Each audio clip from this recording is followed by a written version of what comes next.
अब दूसरी रानी थी, उनकी क्या मांग थी, मैं नाम नहीं बताऊंगा। दूसरा, दोनों का उद्देश्य अलग होता है।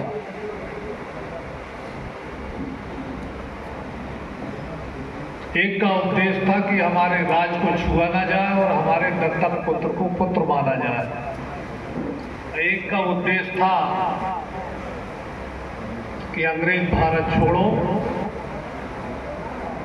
और जजिया कर आदि आदि लगाना ये बंद करिए। और वहां भी सीआईडी किसने की थी? एक चुन्ना पंडित नाम का व्यक्ति था, जिनने जाकर के जबलपुर में अंग्रेज अफसर से कहा था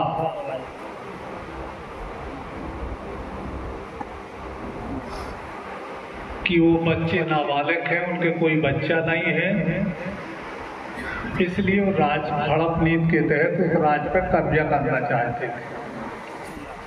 और दया कहाँ ज्यादा कर दी उनने, जब वाडिंगन को जमीन पे गिरा लिया तो उसने गिड़गिड़ा करके माफी मांगी, तो वीरांगना अवंतीबाई ने उसको माफ कर दिया। उसके दोनों बच्चे जो पकड़े थे सेना ने, कहा कि इनको भेज दो जबलपुर। उसी आदमी ने धोखा किया। तो इतिहास से हमें सीखना चाहिए, संभल के रहना चाहिए कि मौका मिला है तो काम कर देना चाहिए, छोड़ना नहीं चाहिए। तो ब्राह्मण को काट देना चाहिए। देश, हमारे पुरखे, हमें ये पता था कि हमारे पुरखों ने 47 में देश को आजाद करा। पहले हम भाषण देते थे मंच पे खड़े होकर के कि आजादी मिली। अरे आजादी कोई तस्करी में लगा के देता है क्या? तो आजादी छीनी गई। वो भी तितर बितर इतिहास किया गया है। इस मंच पे विद्वान लोग बैठे हैं। ये 20 मार्च का जो महारानी अवंतीबाई का बलिदान दिवस मनाते हैं, इस पर मैं चाहूंगा कि ये जो संगठन है, ये संगठन इस पे शोध करे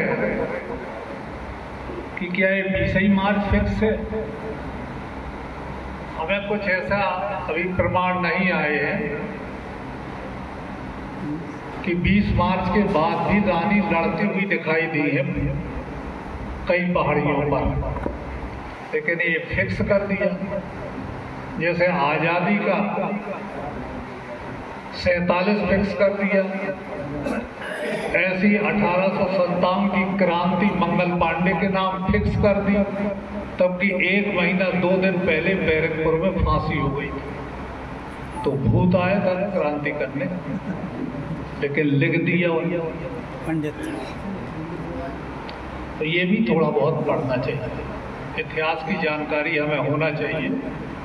और जहाँ तक संविधान की बात है, बिल्कुल गीता रखो हाथ में, रामायण रखो, सब रखो, लेकिन संविधान जरूर हाथ में रखो।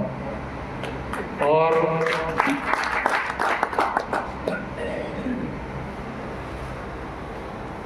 श्यामदेव जी वगैरह बैठे हैं,